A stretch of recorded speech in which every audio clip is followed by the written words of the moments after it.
We've put out the guidelines as we have issued ticketed events.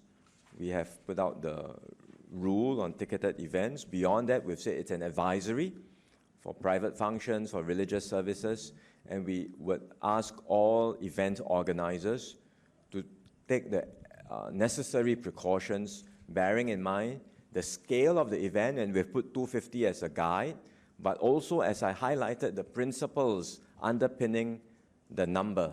Right? The number is a useful guide, but think also about the principles that apply, be it the density, the duration, the nature of the activity. So we would then ask all event organizers, whether it's for rallies or for conferences or for any other thing, right? Just think about these guidelines and then apply them accordingly. And I would expect the organizers of these events at the appropriate juncture will then have to announce and let the public know whether they want to proceed, whether they would like to postpone, and if they would like to proceed, what precautions they are taking. Right? So that's the general principle. How would this apply for? So for private functions or weddings, then again, it's an advisory. We have not imposed this. And we know, given the nature of a wedding function, bride and groom, obviously, not quite, social distancing 1 meter apart may not be a very good start to a wedding. But, your guests seated around the table, you don't have to crowd everybody on the table. You can let them sit slightly further, right? So some sensible measures can still be applied. You can also do temperature taking if you wish. You can, request or remind your guests, anyone who has been overseas in these affected areas, anyone not feeling well, please don't come. And then obviously in a wedding, you will have the name list so that you can facilitate contact tracing later on if necessary.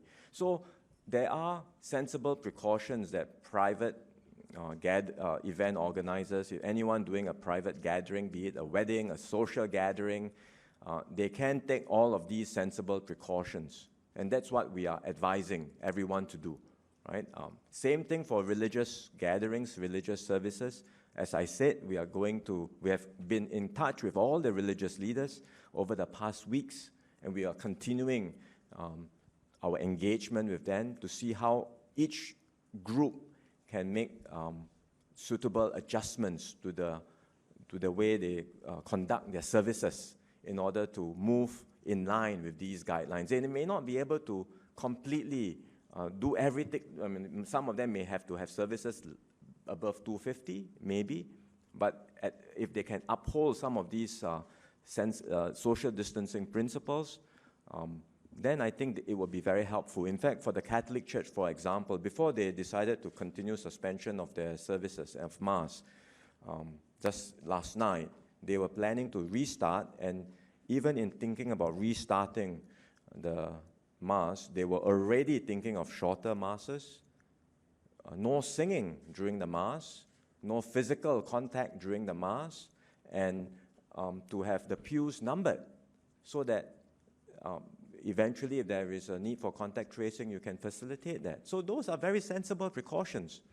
And that's the spirit of this. We want to get every organizer to start thinking hard about sensible precautions that they can take. Now, on travel restrictions, how long will they last? Again, we have said this before, it's very hard to predict the duration because no one can tell how long this epidemic will continue for, but the situation with travel restrictions is not static, right? As we've constantly said, we are always looking at the global situation and then studying how best to update our measures. So far, we've had travel restrictions in the form of NTL, meaning to say we ban short-term visitors from even entering Singapore or transiting through Singapore. And that has been necessary for specific countries where we have seen the infection rise in very large numbers, and they are exporting cases too. Beyond that, we also have a second measure which we've put in place, the identification of any traveler that looks symptomatic beyond a fever, even with showing respiratory symptoms. We do a swab test, and now we are saying they have to all fulfill a 14-day stay at residence requirement, because it can be a home or it can be a hotel. So we have these two measures. We could try and, we are studying if there are other ways we can put in place better border surveillance. There could be other measures. Besides just an NTL, there could be other ways in which we can put in place more tighter border surveillance, because as I highlighted, we are concerned that it's not just about the countries that are showing a huge surge in numbers and clearly exporting cases, but we are also concerned about countries where the reported numbers may not be high, but there may well be imported cases coming to Singapore, and we have to find a way to manage and limit the number of such cases too. Just to add that on the social events, we have to underscore that there are a great variety of different types of social events. So it's not possible to have very specific prescriptive rules for each one of them. But I think most organizers are quite sensible, particularly for the non-ticketed items, events, which tend to be among social circles, your friends, your family members. Wedding is one example. All the guests are invited guests, and the bride and groom will know all of them.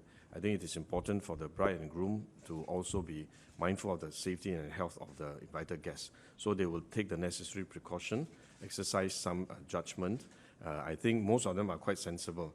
They either postpone it to later, or some of them decided to reduce the number of guests, or some may have different venues, different rooms, so that they can segregate the guests and minimize mixing, or they have a greater spacing on the table. So there are things that they can do to minimize the risk of transmission to their friends and loved ones.